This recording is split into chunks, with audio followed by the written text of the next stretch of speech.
en commun technologique, sciences de l'ingénieur, dessin industriel. Bonjour. Bon, toujours dans la foulée, on va essayer de traiter un deuxième exercice sur le dessin industriel, sachant que le dessin industriel est un outil très important pour le technicien et futur ingénieur. Pourquoi on a dit? Parce que c'est un langage universel, normalisé, internationalement normalisé. Donc ce que je dessine moi, n'importe qui dans le monde pourrait le lire sans problème. Donc ça va être un langage universel de communication entre techniciens et ingénieurs. Donc l'exercice d'aujourd'hui, on va essayer de traiter un exercice très simple pour remettre en appétit. Donc là, on a une pièce toujours en perspective pour vous permettre un peu de visualiser la pièce en 3D, en perspective, et d'essayer de recopier les formes sur les différentes vues des pièces. On part en général sur 3 vues, mais on peut avoir jusqu'à 5 vues, si la pièce est très complexe. Donc vous devez, la question qu'on nous pose ici, vous devez compléter les 3 vues de décicontre. Vous utilisez la perspective. Donc on va utiliser la perspective pour définir toutes les surfaces manquantes sur les 3 vues. Donc la vue de face, ça c'est un détail qu'on nous donne, un indice. La vue de face correspond à la surface rouge sur la perspective. Donc complétez la vue de face. Donc la vue de face correspond à cette partie rouge sur la perspective.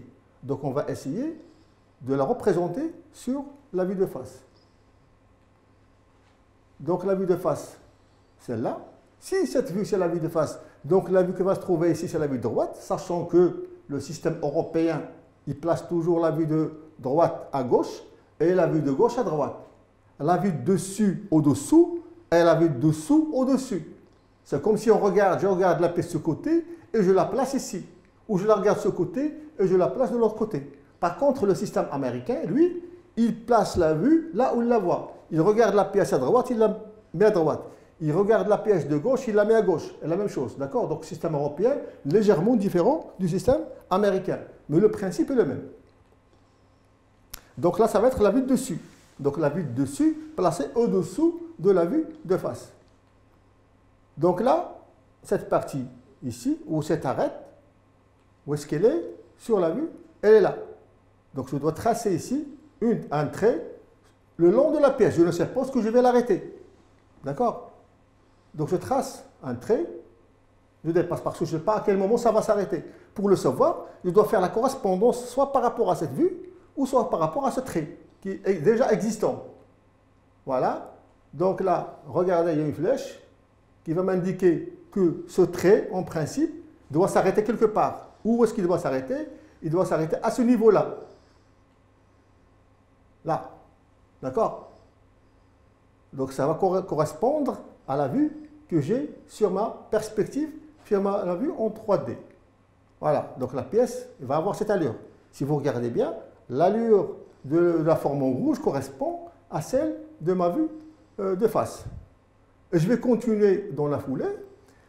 La vue de droite correspond au sens d'observation repéré sur la perspective. Donc on va me donner un sens d'observation suivant lequel je vais regarder la pièce, d'accord, pour représenter la vue de droite. Donc c'est comme je regarde la pièce du haut, et que je vais représenter ici. Donc le trou, le perçage d'alésage, il est là, sans problème. J'ai ici une moitié de la pièce, de la rainure, la moitié de la pièce. Qu'est-ce qu'on me demande? Qu'est-ce qu'on me dit? Compléter la vue de droite en utilisant la symétrie par rapport à l'axe vertical. Là, s'il y a une notion à retenir, c'est laquelle? C'est que pour les pièces qui sont symétriques, je ne suis pas obligé de dessiner toute la forme. Il suffit de dessiner la moitié de la pièce, de tracer un axe de symétrie pour dire que l'autre côté de la pièce ressemble à celui-là. Donc il suffit de recopier avec un instrument, bien sûr, de dessin, soit un compas, mesurer et travailler, ou avec une règle et une équerre. Voilà, donc voilà la vue, elle est complétée. Si vous regardez bien, l'axe de symétrie, la pièce de côté est la même de l'autre côté. Je continue comme ça. Ensuite, avec la règle des correspondances horizontales, tracer l'emplacement de l'axe et des formes cachées.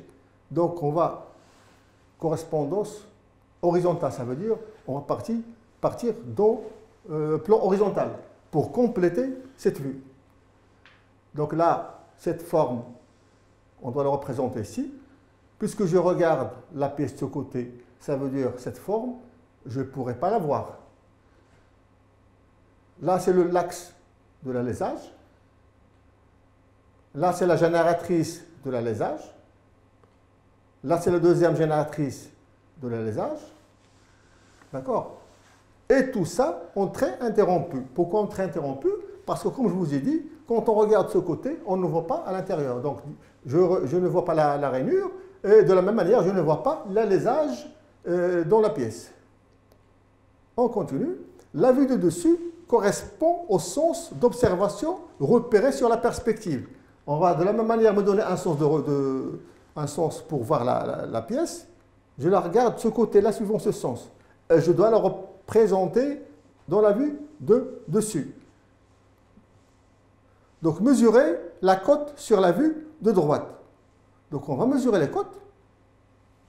Ici, c'est la même. Si je mesure celle-là, c'est largement suffisant.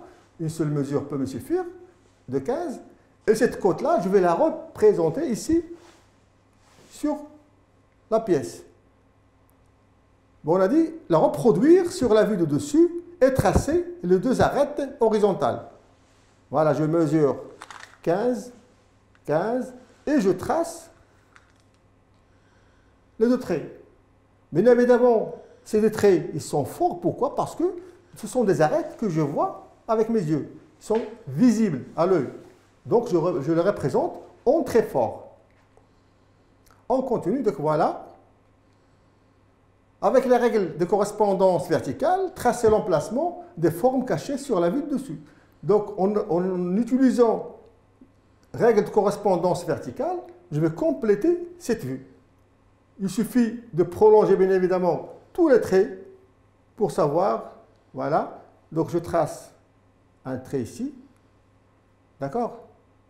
Ensuite, mesurer le diamètre du perçage. Ce diamètre ici, je dois le mesurer parce que ce diamètre ne figure pas encore ici. Ces deux traits, ils appartiennent à la rainure. Je mesure, j'ai ici un diamètre de 40, soit par rapport, sachant qu'un cercle ou un diamètre est défini par son axe. Une fois que j'ai l'axe, 2 fois le rayon, ça va me donner le diamètre. Donc reproduire de part et d'autre de l'axe horizontal sur la vue de dessus. De part et d'autre, ça veut dire 2 fois le rayon. Si j'ai ici 40, il suffit de mesurer partant de l'axe vers l'extérieur, vers le haut, 20 mm et vers le bas, 20 mm. D'accord? Ensuite, ici, je continue trait interrompu. Pourquoi? Parce que quand je regarde, je ne vois pas cette surface, elle est cachée. Voilà. Et je trace. Pourquoi j'ai commencé par cette surface? Parce que le trou, je ne sais pas où est-ce qu'il va s'arrêter.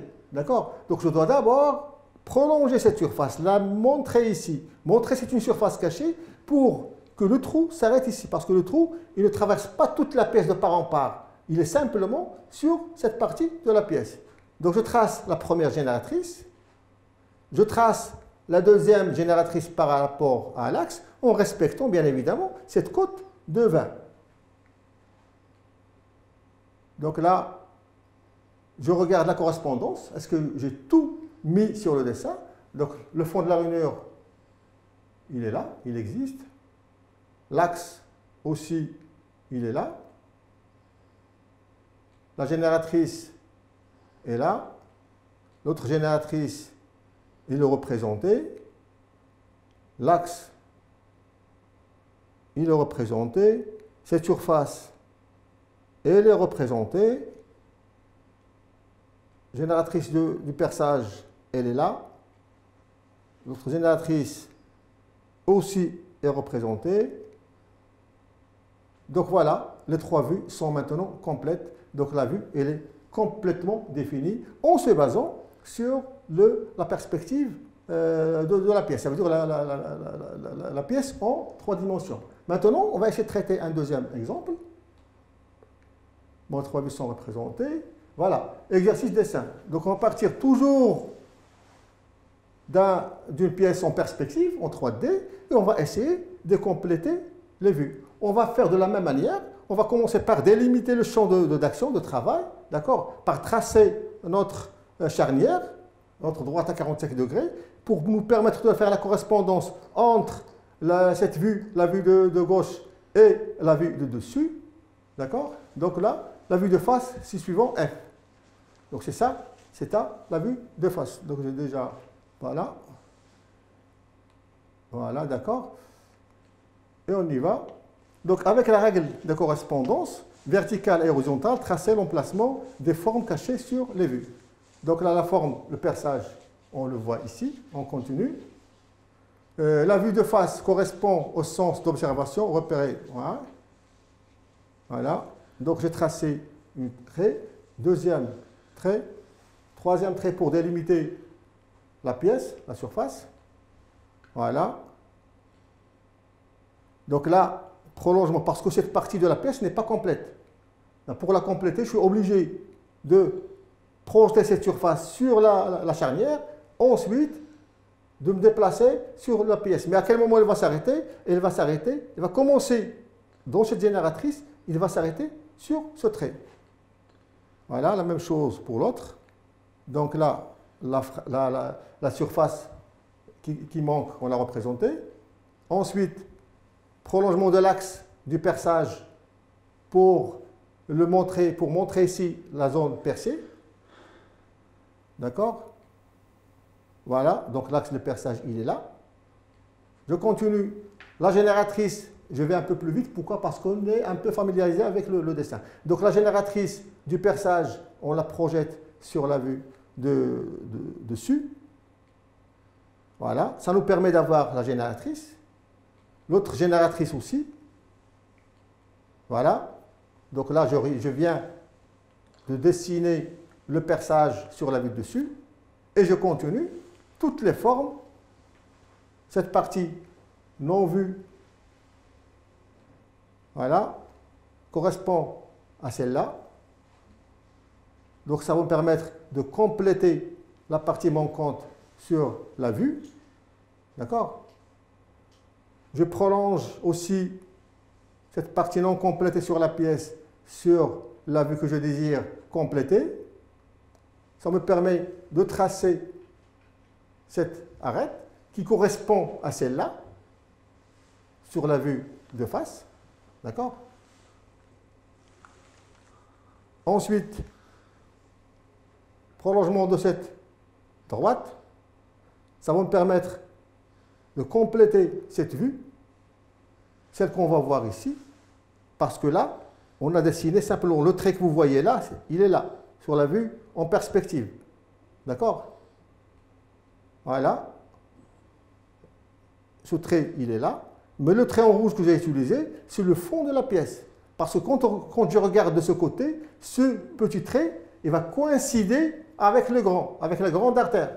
D'accord? On va voir l'un dans l'autre, dans le même plan. Donc du coup, je vais prolonger le trait. La même chose ici. Voilà. La rainure que j'ai ici, le petit évidement que j'ai ici, ça va me permettre de le réaliser. C'est celui-là, ici. Quand je regarde ce côté, je vais voir tout le plan jaune, ici, sauf le petit évidement, le petit épaulement qui existe ici. D'accord? Et je continue dans la foulée, voilà, prolongement de cette surface. Et maintenant, toutes les vues sont complètes. D'accord? Donc il suffit de respecter la règle de correspondance horizontale et verticale, de se référer en cas de besoin à la vue en perspective en 3D, et le tour est joué en 2 clics. Merci pour votre attention et à très bientôt pour un autre cours, si tout va bien.